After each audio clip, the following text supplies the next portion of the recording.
goosebumps every time, yeah, 713. To the 281, yeah, I'm riding. Why they on me? Why they on me? I'm flying, sipping low-key. I'm sipping low-key and honest, find a rider. I get those goosebumps every time. I'm around, yeah. I'm fine, you make everything feel fine.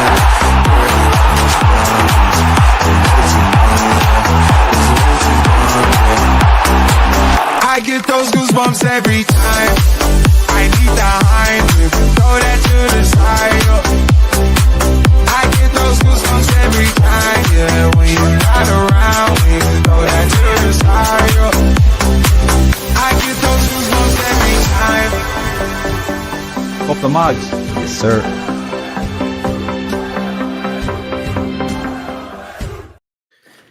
Yes! Yes! Get it! Get it! Get in! Come on, get in there. Fucking result, man. Was not expecting this, lads. I haven't got my sunglasses. Yes. You can borrow mine, Chris. There you go. Thank you. Welcome to Loaded Mag NUFC. It's Friday night, so I'm going to be a bit quiet if I can. But this is a reaction show, an instant reaction show to our League Cup semi-final victory over Arsenal away from home, first leg. Incredible. Who had 2-0 Newcastle?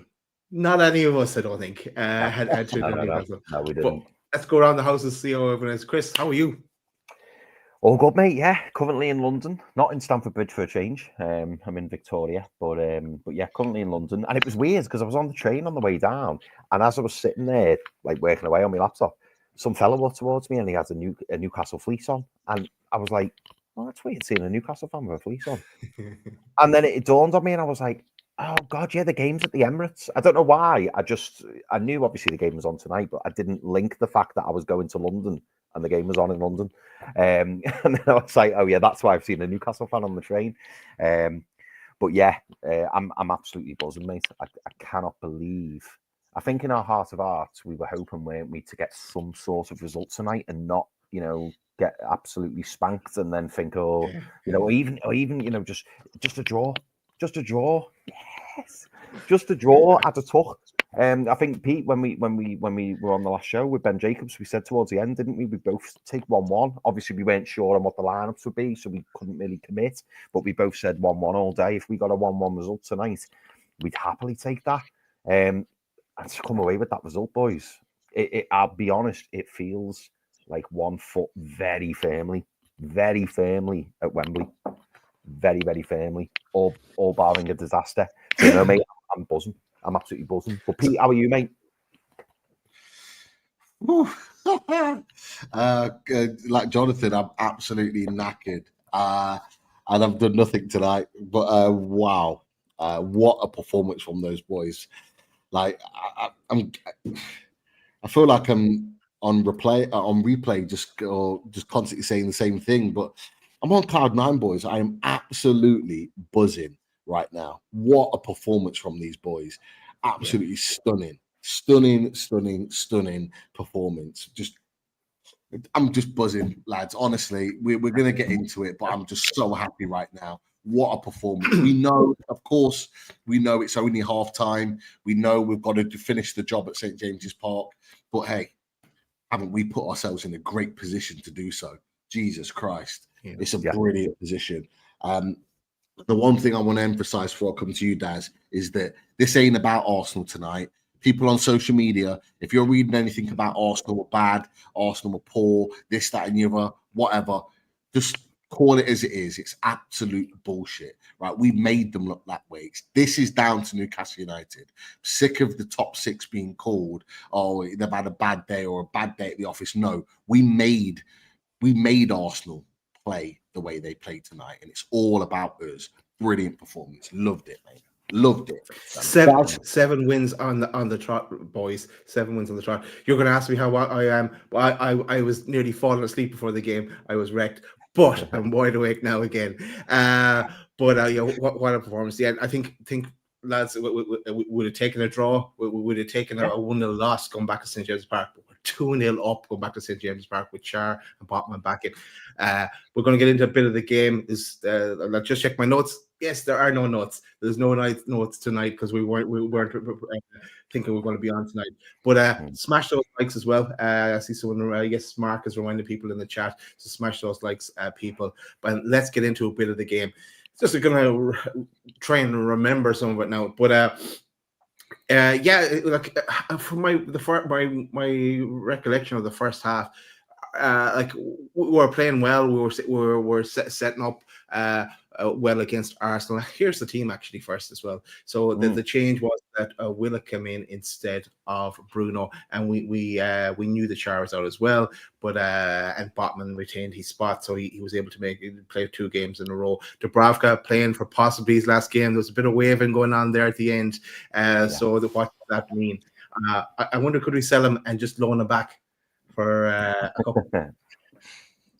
Could be done. Could be done, Mike. We're all friends. We're all friends in Saudi, aren't we?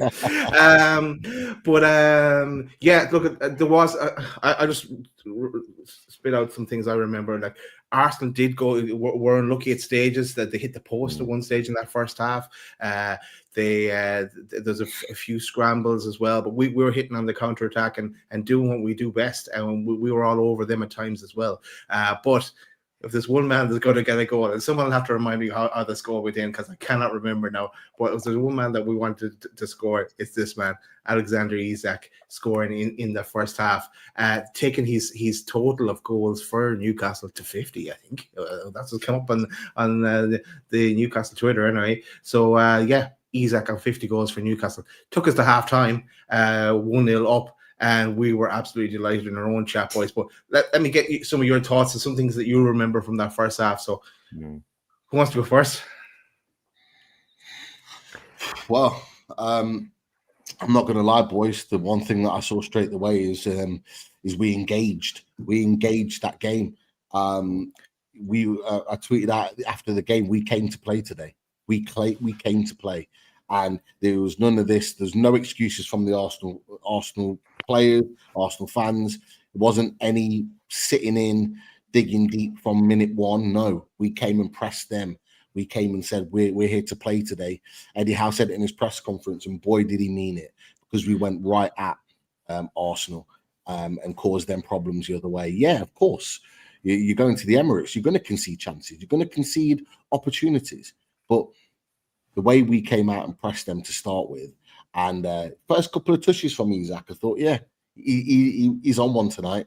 Yeah. First touches were good, nice and strong, on the ball, making the right passes, and we just looked absolutely like brilliant at times, just keeping the ball, holding possession, playing balls into the right area, and you could tell Arsenal were shell-shocked. Arsenal were not expecting us to play the type of football that we played.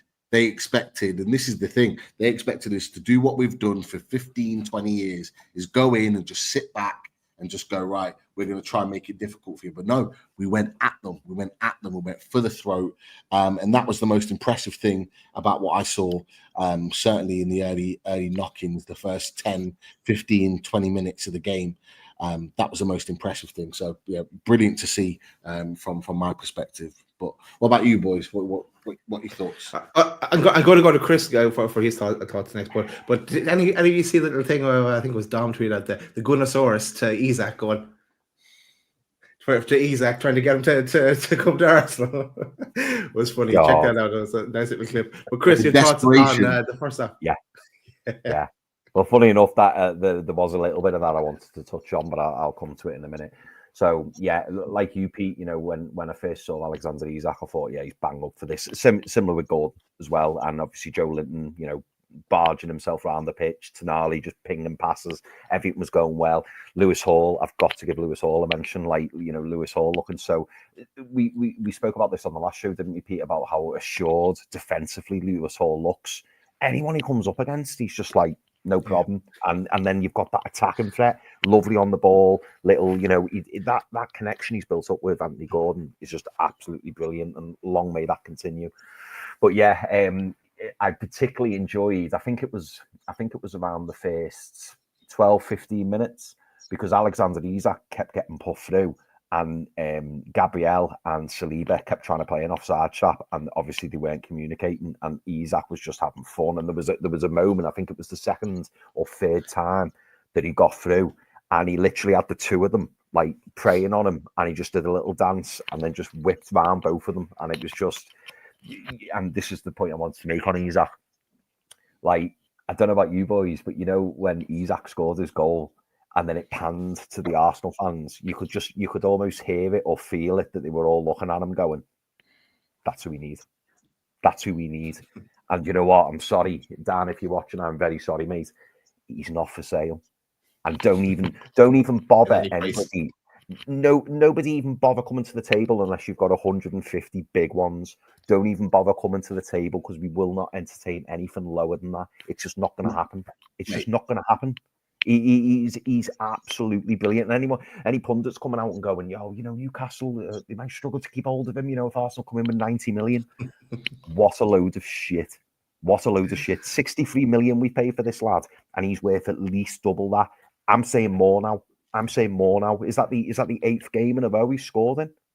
Like, he's absolutely on fire. He's the best striker in Europe. It's simple as that. I was saying that to my mates in the chat. He's the best striker in Europe, and that's the end of it. And if you want the best striker in Europe, you pay big sums, very, very big sums. So anybody interested in Alexander Isak, get your wallet out, and it's got to be at least 150 mil for us to even entertain it. And I'll be honest, I don't think we're going to.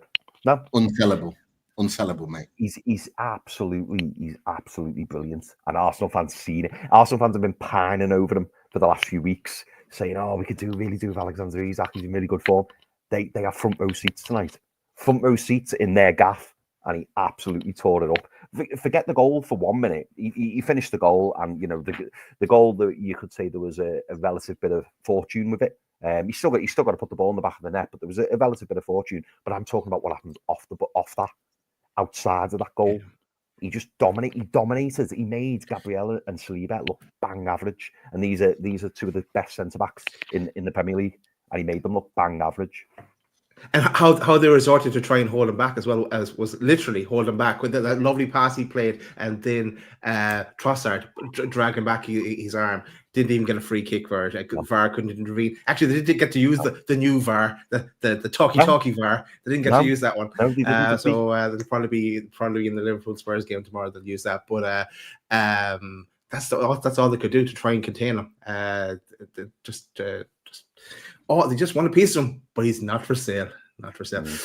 Boys, that's generally the first half. Let's say you're not getting your detailed analysis tonight.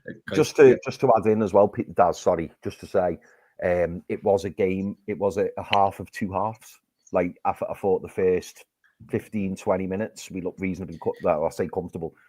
I would say the onus was on Newcastle. Then it got a little bit tetchy after the goal. Like, Arsenal were really coming into it. But again, I saw the flashes of that Man United game. It was almost a bit like, we've got our goal. You come at us. We've got our goal. We'll do what we need to do. We've got that away goal. You come to us, and that is exactly how we played it. And we saw even more of that second half. But that was just what I was going to say. Arsenal was slowly coming into it after we'd scored that goal. But then you could say that's game management, perfect game management. Who knows? Well, then let's get into that second half, because at half time I was setting up this show because we're 1-0 up and we're going, it's quarter time, but you never know how this is going to play out. On the other side of things, I think they probably waited to the second goal with him, but those lads talking about offered out beds in hotel rooms they've booked in London. And you know anything about that? No, I don't know who that was talking about that. Yeah, right. Well, anyway, we started as we left off in that second half, and we were on top of Arsenal again. Arsenal tried to go for it. They were going to go for the Hatta. They're 1-0 behind them at home, but who steps up? Only Flash Gordon after Isak took a shot and. Gordon got at the end of it. He got on the second phase of that, and he put it in the back of the net. Did Gordon cue the celebration? And here we have a little celebration from Gordon as well. But boys, talk me through this goal. I can only remember Isak shot me and Gordon finishing it then.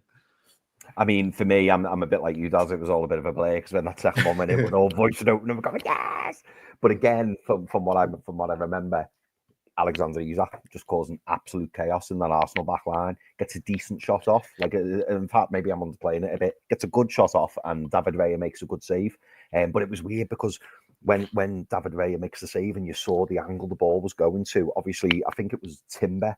You saw Timber going towards it, but then Gordon just sneaking in at the back and then just buries it. And we're seeing that so often now. You know, Anthony Gordon like penetrating that left hand side, and he anticipates the fact that Raya could make the save. He does, and then Anthony Gordon in back post buries it, bottom bin, 2-0.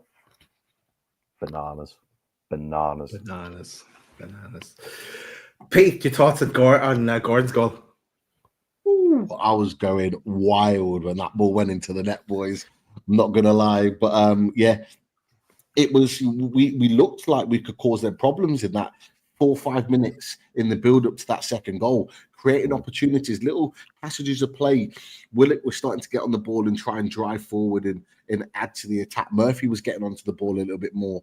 I think we didn't get the ball enough to Murphy tonight. Murphy was causing them problems. Whenever he got the ball, he seemed to be causing them a few moments down that right-hand side, and we got him on the ball. But it's that understanding of the little ball inside to Isak.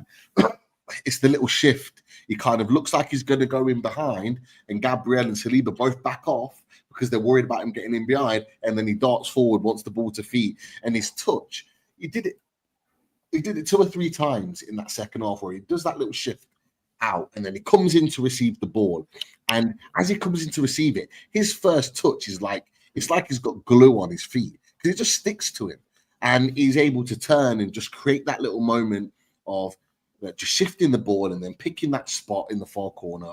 And when I see Gordon come in, and I'm just saying to Gordon, please just throw your body at it, get in front of the man because you've got a little tap in there, and he does. And boys, at this point, I'm thinking.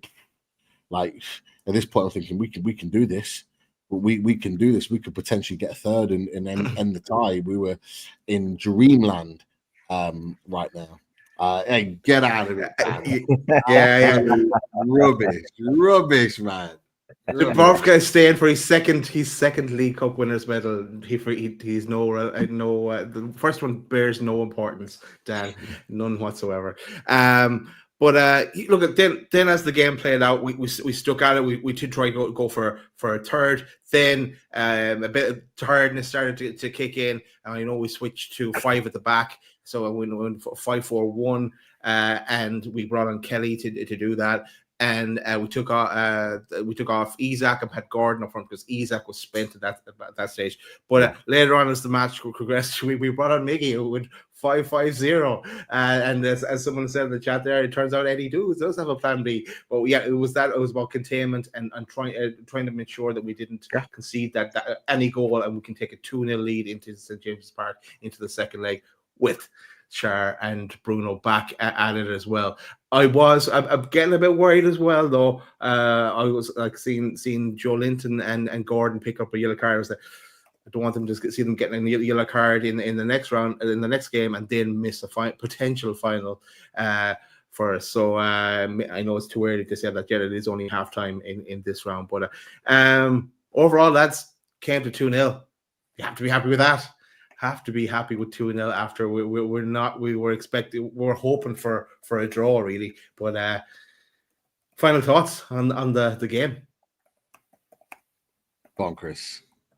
Oh, mate, like I just wasn't expecting it, and someone in the chat just said earlier, about just to think where we were like a number of weeks ago, and I think I mentioned it on maybe not the last show, but the show before, when I was saying that we all demanded a response. We all demanded, particularly after that Brentford game, we had a really good performance against Liverpool, got the 3-3, and then we go to Brentford and just collapse. And we demanded a response for it, and we heard Anthony Gordon talk about it after the game, saying that the players all kind of had like they had a meeting and just said, listen, we need to sort this out. And ever since that day, when we've had this really, really difficult, hard run in December, and they just keep churning out results. And I couldn't have been more proud of the lads tonight. And funnily enough, I know we were talking about it then, the 5-5-0 formation. And I know, like it's all very jokey, and me mates are putting it in the chat as well. But you know what? Sometimes you've just got to manage the game, and you've just got to make sure. And I think the commentator mentioned it. I forget who the person was on commentary, but you can't come out and start attacking Arsenal at the Emirates when you're 2-0 up. Why would you do that? See the game out. It's game management, and it's making sure that you've done your job. You shut up shop, similar to what we did against Man United. You shut up shop and you make sure that the job gets done. But yeah, I'm absolutely thrilled. Coming into the game today, not for 1 minute did I think we'd come to the Emirates and get a 2-0 win. You know, as someone's just reminded me then on the television, away win at Old Trafford, away win at Tottenham Hotspur Stadium, away win at the Emirates. It's just like it's huge, mate. And then we go into this January period. You know, we've got Bromley at the weekends. Give the opportunity to rest the likes of Gordon, the likes of Isak, the likes of Tonali. You know, give these lads a rest because they've put an absolute shift in. Get the lads who are on the fringe. Give them an opportunity to go and impress. But you know, you mark my words. When we've got Wolves at home, I think the stadium's going to be bouncing. And if we can carry on this run, boys, and just keep this, you know, this momentum and keep them wins coming in, like I don't know where we can go. I really don't. Oh yeah, I'm bouncing into the second leg now. I'm absolutely bouncing into it because I think at St James's Park, I think we can put them to bed. I think we'll do exactly what we did tonight. I think we'll get an early one, maybe push for the seconds, and then 5-5-0, shut up shop. To answer your question, Chris, I know where we can go, but I'm not going to play the music. Pete, not yet. Your thoughts on the final result? Boys, it really, really did feel tonight like it was a changing of the old guard into the new. You know, for me, don't get me started on that. Brilliant, man. Jesus Christ. Yeah, it felt like a changing of the guard, boys. I'm not going to lie. You know, for the first time, I'm looking at this team and I'm thinking, we're not afraid to go anywhere away from home. These big teams, Man United, Tottenham, Arsenal, like you just mentioned, we've gone to these teams regardless of their fortunes and the way they're playing. There's still tough games and tough grounds to go. And we went there with confidence. We went there with a game plan. We went there with 11 men knowing exactly what they needed to do on the pitch, and they executed it perfectly. And you know what? One man needs to be praised for that, and it's Eddie Howe. Eddie Howe tonight has produced an absolute masterclass again over Mikel Arteta. Outsmarted him. His tactics were absolutely spot on. His subs and his in-game tactics, his in-game management of that game tonight was absolutely spot on. I can imagine all Newcastle fans when they saw Miggy on TV going 5-5-0 in terms of the formation, going, what the hell is going on here? And you saw when they're just lumping the ball high and into the box, and you're going, oh, we're putting pressure on ourselves here. And there's a few fans on socials and various other places saying exactly that, but Eddie Howe got his tactics spot on. Well, first and foremost, he trusted his backline. He trusted those boys to be able to handle it. And I tell you what, Dan Burn, again, I'm going to sing his praises. Absolutely. Oh, mate. Absolute Colossus. Every time he's captain, he's absolutely unreal. Nothing gets past him. Man mountain is that boy. But I tell you what, we ain't off got another man mountain next to him in Sven Botman. And I tell you something, Fabian Shaw is looking at that tonight thinking, how am I getting back into that team? How am I getting back into that team? Because those boys, Sven Botman playing right centre-back away at Arsenal, away at Tottenham, and looking absolutely seamless. There was no rustiness tonight. There was no early 5-minute rustiness tonight. That boy for 95, 96 minutes was absolutely sensational. And a back line of those two were absolutely rock solid. The blocks, the clearances, the headers, the amount of towering headers they win, they created nothing because it was so good. And you go through the team, sensational. Sandro Tonali without his best mate next to him, Bruno. We did not have Bruno Guimaraes tonight. We didn't. And we won. And we for one, we won, which is not really our record. But I tell you what, and this is the biggest compliment to these boys tonight, is that we didn't look like we missed him. And we do miss him, of course, because he's a brilliant player. He's getting back into the team, though. And he will get back into the team. There's no doubt about it. But I tell you what, we did not look like we missed him tonight, because Sandro Tonali locked down that middle part, and he said, nobody's getting past me at this point. Joe Linton was doing what he does, putting out fires. We're a little bit quiet, but had some moments driving forward and bringing the ball up the pitch. And we finally got Anthony Gordon back. We've got the Gordon back of last season. We have. The last 3 or 4 games, he has been absolutely brilliant and exactly what we saw last season, which is why we loved him, which is why he got the praise and the adulation, because of what he did last season. Well, for me, I think his tactics, his movement, his understanding of the game, I actually think he's better. What he's been doing in the last 5 or 6 games, I actually think he's better than last year. I think he's grown as a player. There's confidence. He's making better decisions on the ball and in the right places to put the ball in the net, which was one of the big question marks at the beginning of the season. He's there and he's scoring big goals for Newcastle United. And his record against the top 6 just gets bigger and bigger and bigger. His top 6 record is one of the best. It was out there the other day after the Tottenham goal. He's just added another one against Arsenal. He is doing brilliant. And look, the main men, should we say, Jacob Murphy and Alexander Isak, we've got to talk about them as a pair, because those two are in sync at the moment.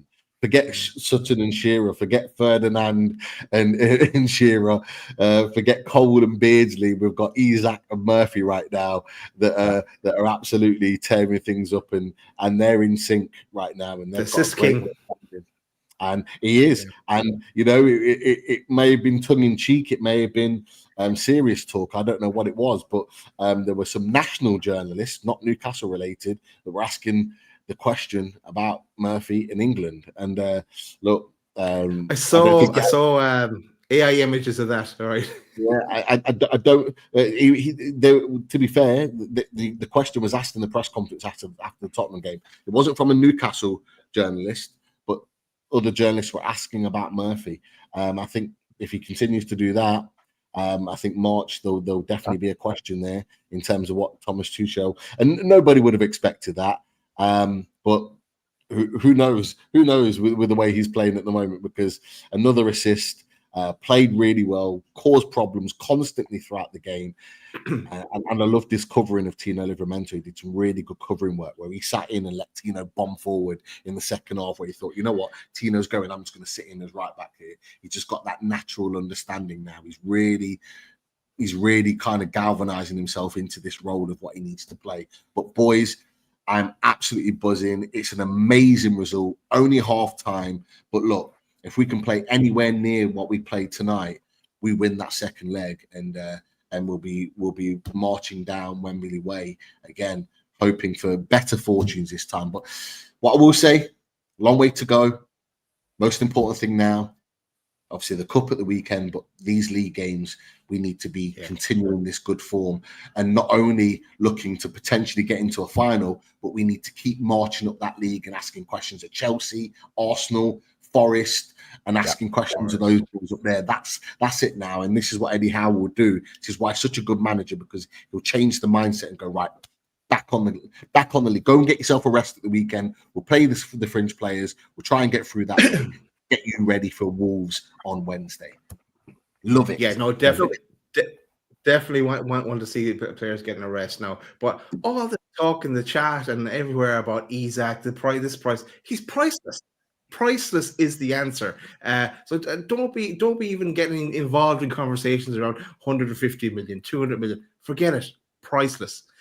He is going nowhere. We are not a selling club unless we want to sell a player, and we're not even sure we want to sell a player now. Our goalkeeper, because Dubravka is playing unreal, and I know he's waving goodbye, but do something about it. Hold on to, I think, now at this stage. Just as I said, maybe sell him and loan him back, because there could be some kind of a deal that could be done there somewhere. I think. Just while you. Oh, sorry, Daz. Go on, mate. Sorry. Go for Chris. Sorry, mate. I had to bring this comment up from Jason Brown based on what you said. It made me laugh earlier. Dubravka has been brilliant, to be fair. He has feet. Sad to see him go. I mean, you know, you're absolutely right though in what you're saying. You know, like Dubravka again today.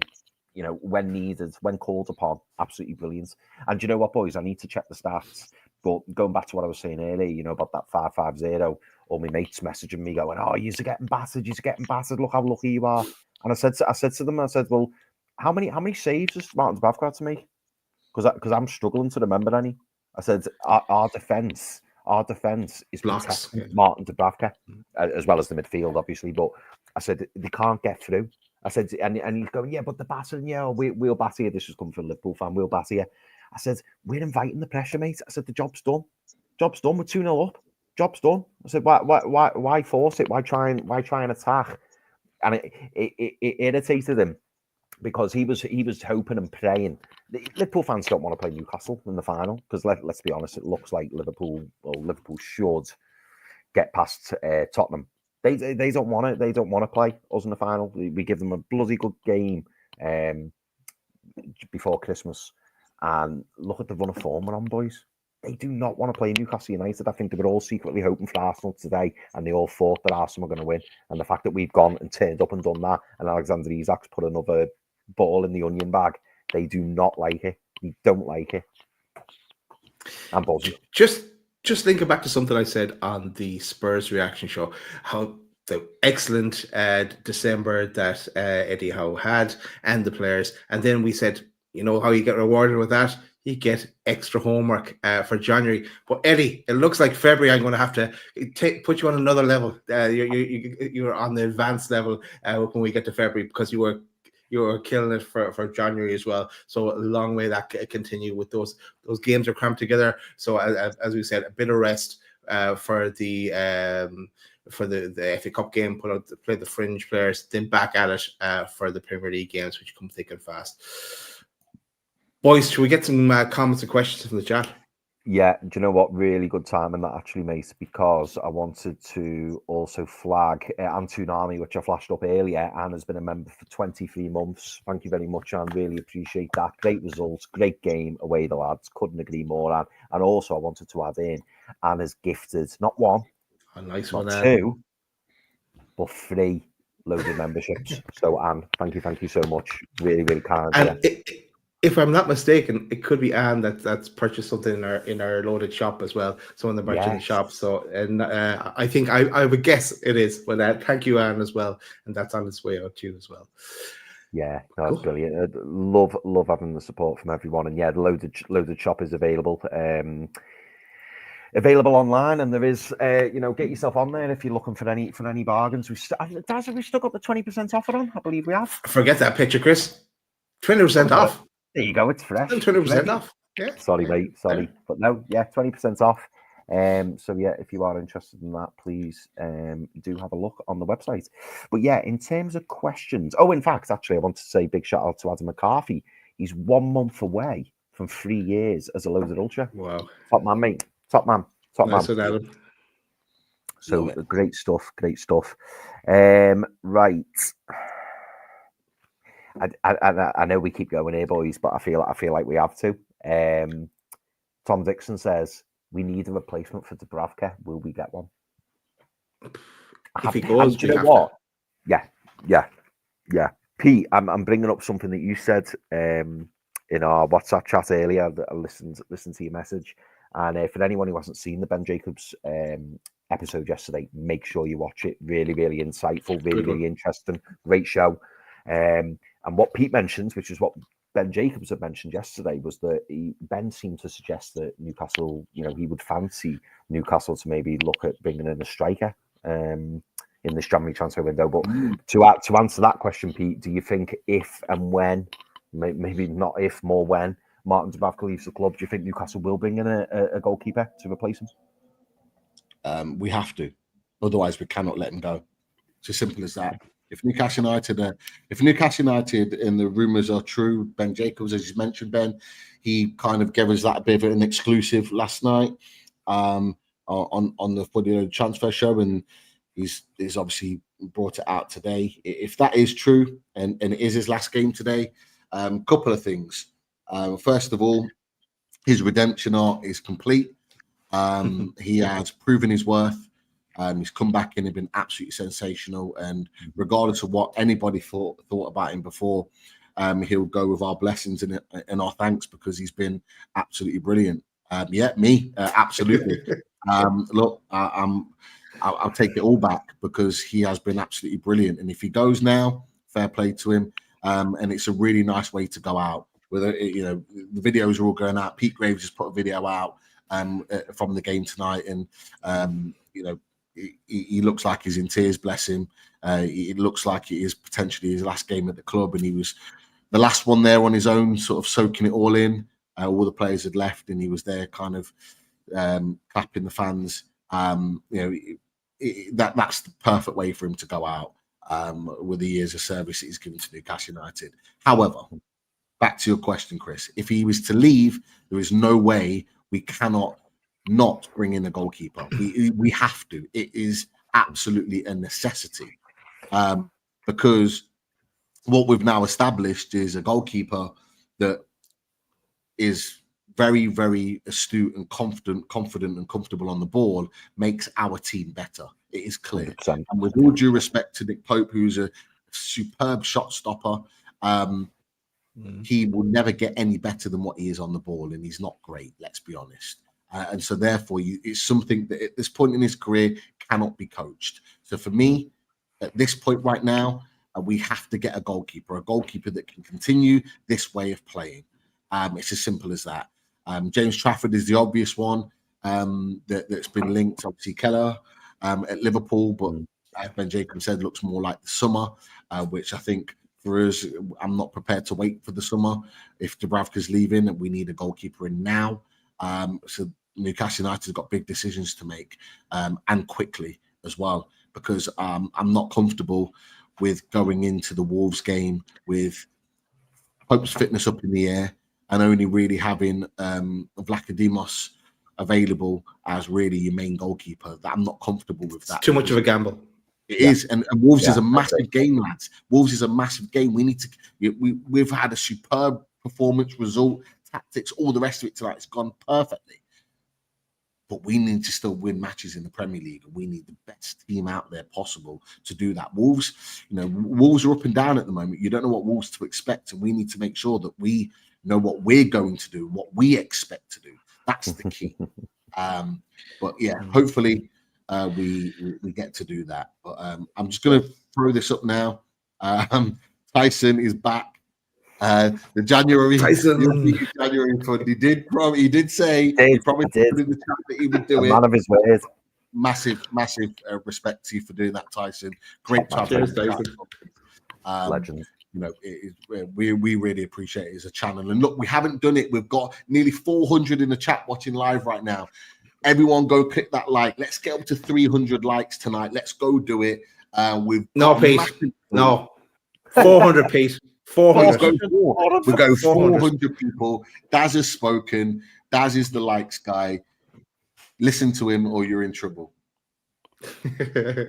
You're in trouble. Yes. But let's get 400 likes, 350 in the chat, 400 as the show progresses and people catch up. Dubravka needs to come out and do a Wolf of Wall Street. I'm not fucking leaving. That's what we want now at this stage. Chris. I want to throw something at you as well off this discussion. I was thinking about this earlier, and Pete's just reminded me from following on from this discussion. Before I move to it, I just want to quickly clarify something for Kenneth Bell.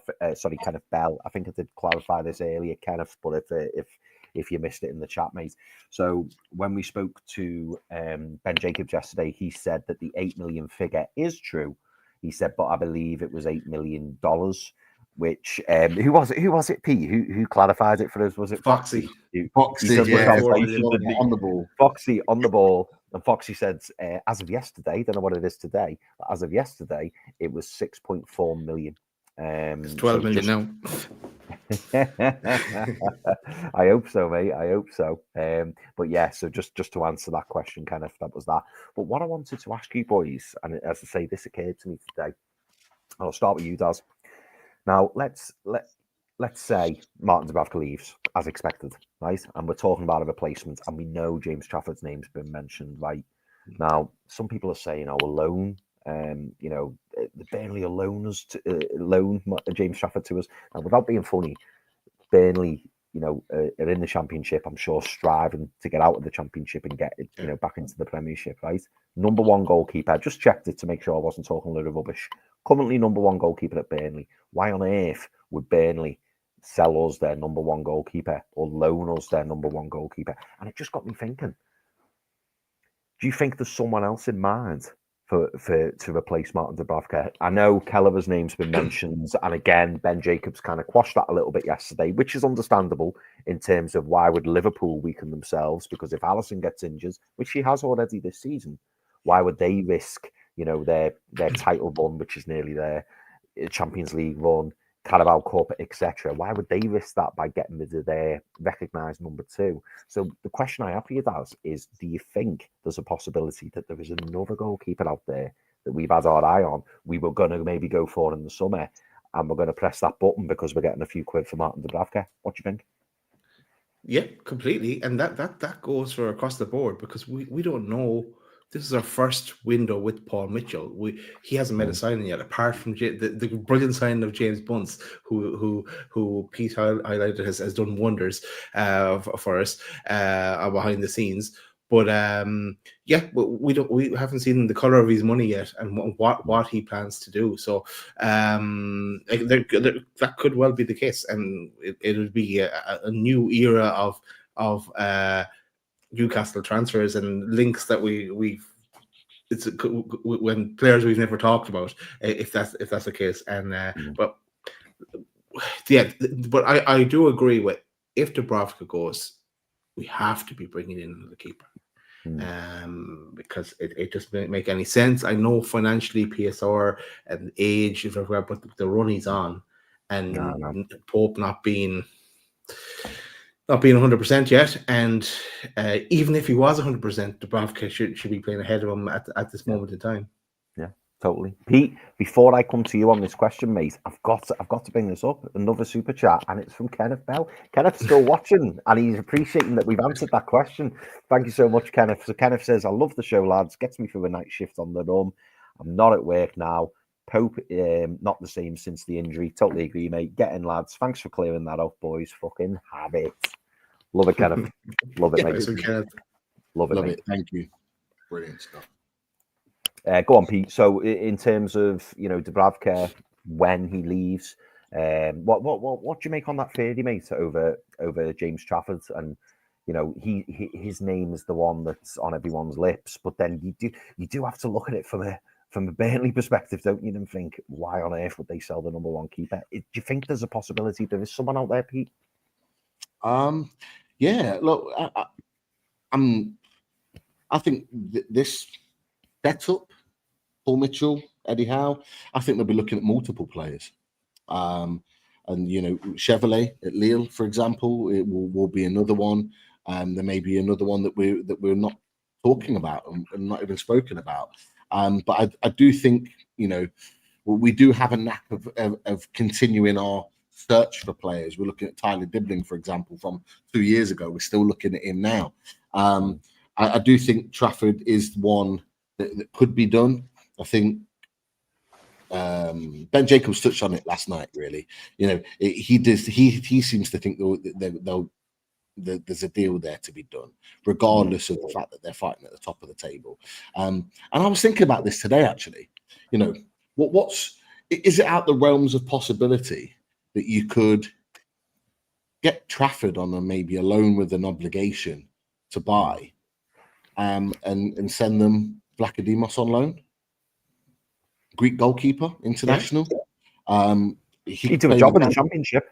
Yeah, he's not bad with his feet either. So he would fit into their system and style of play. Decent shot stopper. He'd do a job for them in the Championship and be good enough to see them through. I'd be, you know, if I'm Newcastle United, if I'm Paul Mitchell, it's clear that Eddie Howe doesn't fancy him in terms of wanting to give him any sort of minutes.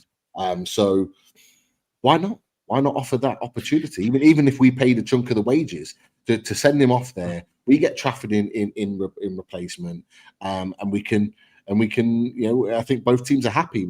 They've got an international goalkeeper in replacement for Trafford. We've got Trafford with an obligation to buy, so we can continue our setup and our style of play. And everything. That's not a bad theory. That's not a bad theory, because, like, if you think about it as well, he needs to be playing to retain his spot in the Greek international team as well. So same as Dubs, that's why one reason why he's looking to leave, so that he's playing regularly for the upcoming tournaments. And boys, just as a final word on that subject before we move on, for me, there is still a possibility that we do go out and replace Martin Dubravka with another goalkeeper, and then who's to say that we don't revisit James Trafford in the summer if Burnley have said, listen, we don't want to let him go, we want to see how the season pans out, and James Trafford ends up being a replacement for Nick Pope. So then we have two brand new goalkeepers. One comes in now in January, and then there's a potential that Nick Pope maybe moved on in the summer, and then James Trafford comes in, because let's not forget, Pete's already mentioned, got Vlachodimos there, Dubravka there, Pope there, Gillespie there, who's the one I'm forgetting? John Muddy. We've got 5 goalkeepers, do you know what I mean? So if 2 were to leave and then 2 to come in, depends on when they were coming in staggered, it's still a possibility, isn't it? Absolutely, still a possibility. Definitely. Let's see.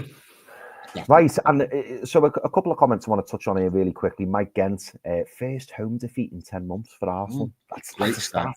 That's a start. Yeah, really, really love that. That's just what Eddie's mags are doing at the moment, isn't it? Just ripping up the history books. William Smith, we did that without Bruno. What a performance from all involved. Totally agree, William. Yeah, we touched on that earlier, mate, saying absolutely fantastic, and we're missing one of our key players. Any Arsenal fans coming out going, no, we didn't have Saka, we didn't have Bruno, and we went and produced that. Yeah, absolutely, mate, absolutely. Azza, I really like this one from Azza. I don't mean to sound arrogant, but on paper we had the better team, better midfield, better striker, better manager. Tune. Love that. Nice one, Azza. Yeah. Daz, I thought this question was for me and possibly Pete, but I'm going to ask it to you, mate, and you'll know why in a minute. Question from Nobby Clark. Will Jacob Murphy's price be any higher right now? Let me just add up the totals. Where's the pen? Get the calculator out, mate. Get it out. We were on 20 million last time. 50 million. Yeah, he goes up 10 million every week since you put the 20 million price tag on him, Chris. And we said at the start, but we said if we got 20, imagine if we got 20 million. If we go back like 4 weeks, and we said if we got 40 million. You said it, Chris. And then he's just excelled even more in assist after assist. He needs to add the odd goal to his game now again. He hasn't scored for a while. He's getting assists, but he needs to add the goal just to bump it bump it up to 60 million. And mate, when he does get the goals as well, they're absolute bangers, aren't they? He like smashes them in from like 15 yards and like bullets breaking the net. So yeah, I'm looking forward to a Murphy banger. There's got to be one round the corner, surely. Pete, I'm going to ask you this one, mate. You ready? Mike Gent again. He says, do the club go and splash the cash in this window? As things stand right now, Pete, where we are, right? What's your latest feeling? We've had Ben Jacobs on yesterday. He gave his feelings in. I think Ben said, didn't he? He definitely thinks one's coming in. There's a possibility of 2. Is that still where you are? Do you still think we're spending the money even after this Dubravka news in terms of that cash coming in? There's links. Well, in fact, I'm not going to say who the links are. You can tell us who the links are, Pete. But a couple were linked today, weren't they? What's your feeling on the transfer window as it stands now? Yeah, I think players are coming in. I do. I think there could be 1 or 2 players coming by the end of the window. I think it's been laid out the last few days. I think journalists just starting to kind of touch on the fact that this is the case. It's clear that we need to move players on first. So the links with Miguel Almiron, the links with Martin Dubravka, they don't surprise me. They don't surprise me at all. And so I think they will continue. Links today, we've not touched on it, but I dropped it in the chat to you boys. Matt Target being linked with teams in Europe. These links are starting to build up. So, and we'll talk about that more on Full Loaded Transfer Show, which will be coming up very, very soon. Very soon. Yeah, very, very soon. Very, very soon. We could have gone all day with that. But yeah, I think it's very much let's move players on, get them out. Because remember, we said it last night, we've got a 25-man squad. It's full. We can't add anybody because we've got nowhere to put them. We're not Barcelona. Okay, we're not going to buy a player in the There you are, Tom. Getting closer, Tom. We're getting closer. We'll have to get Tom a designer started this. to start drawing this out for us. But yeah, in all honesty, I think that'll be the case. I think in the next week or so, we might see movement on one or two players. And then I think towards the middle and end of the window is where we're going to start hunting. And that's where we're going to start putting bids in and trying to get players in. And I think, you know, it's looking at this moment in time could change, just my opinion. I think it's very much a player out, like a Martin Dubravka, you know, whatever happens with that, a goalkeeper then to come in. And then if a Miguel Almiron goes out, I think it will be an attacker. And I'm changing my stance. I thought it would be a right winger, but it might well be an attacker. Maybe another forward, maybe another winger, maybe someone that can do both to come in to replace Miguel Almiron. Because as good as Murphy's been right now, all it takes is an injury or a drop in form, and we've only got him as the right wing option. And we need two options. We need strength in depth. We need quality all over the pitch.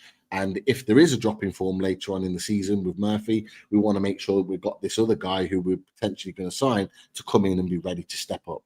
So I think that's where I'm looking at the moment in terms of the two signings. I have put centre-back on the back burner. I think Sven Botman's put a centre-back, a right centre-back on the back burner off the back of his performances. I think you know, Kelly's come in and done a good job the last couple of games. Fair play to him, little cameos here and there, played well. So what we have now, without Jamal Lascelles, who I think will probably, in my opinion, probably be back around sort of early March time to play. What we have now is four very capable centre backs. Three of them are left-footed, but with Botman there, it doesn't really matter. What you've got now is you've got strength and depth there, and I think that potentially could be enough to see us through to the season. So, goalkeeper, an attacker, right wing striker, bit of both. I think they'll be our main targets between now and the end of the window, boys. That's kind of where I'm at. Yeah. Don't worry, Tony. Don't worry. Hopefully, we do get another striker to take some of the burden off Isak. But they're all going to get a bit of a rest now, though they should, and play the French players in the FA Cup. Lads, we're going to wrap it up. Yeah. Got to give a shout out there to happy birthday, Anne. Happy birthday. Happy birthday, Anne. Brilliant. You know what, Anne? Remind us on Thursday, because we may be back on Thursday for a show. There's some shows coming up. The shows are going to come thick and fast. Hey, we could be back tomorrow yet if something happens in the breaking news somewhere. But we are due to be back on Thursday, and you're not going to miss that one. We're not going to say who, but it's a fully loaded transfer show. So you can start your guessing now. But you're not going to miss that one. That's for sure. And the rest, they're going to become thick and fast. But boys, any last words as we wrap up for the night? I'm gonna leave my last words with Tom Dixon there. Carabao Cup odds: Liverpool even money, Newcastle 7-4, Arsenal 7-1, Spurs 7-1. I might get involved in that, boys. My final words are. Oh, go on, Naz. No, I was going to say you have to pay for that hotel room in London, Chris, somewhere. Well, exactly. Yeah.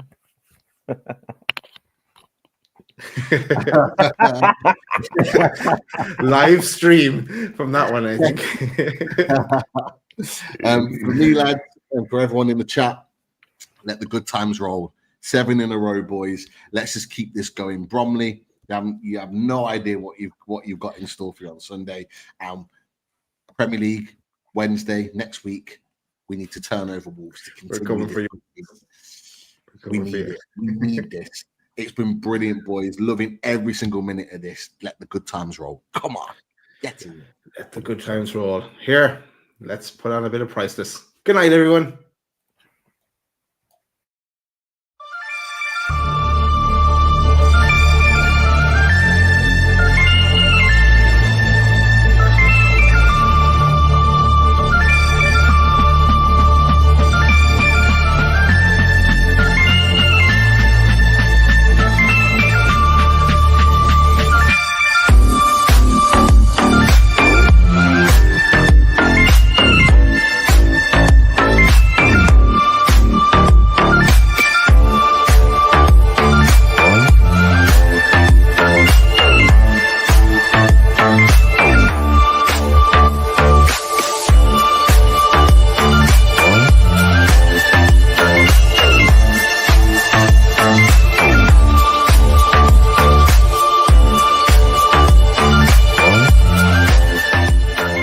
Yes, sir.